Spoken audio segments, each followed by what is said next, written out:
მმართველი გუნდი რეგიონების მერობის კანდიდატებს ხვალ წარადგენს. მათი წარდგენა თბილისში მოხდება.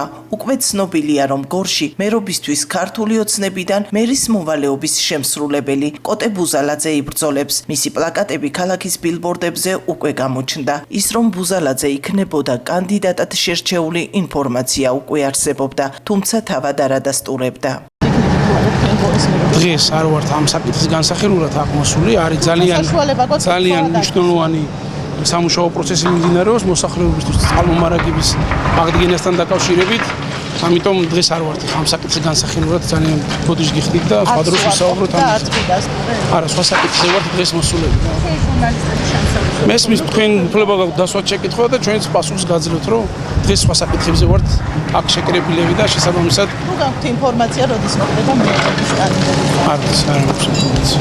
როდის წარადგენს მერობის კანდიდატებს ლელო ძლიერი საქართველო და გახარია საქართველოსთვის ჯერ უცნობია, თუმცა ცნობილია, რომ მათ საერთო კანდიდატი ეყოლებათ. 4 სექტემბრამდე გვაქვს დრო, რომ წარვადგინოთ ყველა მაჟორიტარი კანდიდატი, მერობის ყველა კანდიდატი, მათ შორის თბილისისაც, გორისაც და დანარჩენიც. დისკუსია მიდის, ასთაგასვლა გამოსვლა მიდის. ვათანხმებთ, გვინდა რომ შეთანხმება ასეთია, რომ უნდა იყოს ორ მხრივად მხარდაჭერილი კანდიდატი გულისხმობ როგორც გახარიას პოლიტიკურ პარტიას, ასევე ჩვენი კოალიციის და ვნახოთ, ვინ იქნება, როგორ იქნება. საერთო კანდიდატი გვეყოლება მთელ საქართველოში. საერთო კანდიდატები.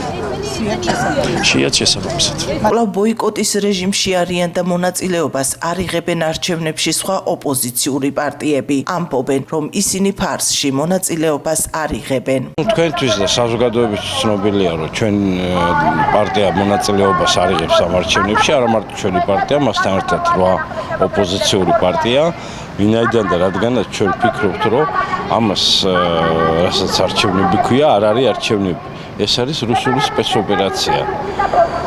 და ამ ფარსში ჩვენ არ ვაპირებთ მონაწილეობის მიღებას. თვითმმართველობის არჩევნებში მონაწილე პარტიების რეგისტრაცია გუშინ დასრულდა. ირკვევა, რომ ცესკოში 17 პარტია დარეგისტრირდა. 4 სექტემბრამდე კი მოხდება მერობის კანდიდატების წარდგენა. ამ ეტაპზე მიმდინარეობს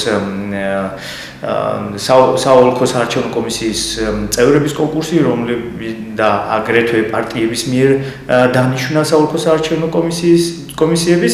ამის შემდეგ უკვე ჩვენ ვადები გვაქვს მიმდინარე წლის 4 სექტემბრამდე, რომ აღნიშნულმა პარტიებმა, რომლებიც მიმართავენ საქართველოს ცენტრალურ საარჩევნო კომისიას, შემოიტანონ საბუთები და წარადგინონ კანდიდატები, როგორც მუნიციპალიტეტის პარტიული სიები, ასევე ადგილობრივ მაჟორიტარულ საარჩევნო ოლქებში და ასევე ჩვენი მუნიციპალიტეტების მერების შესახებ.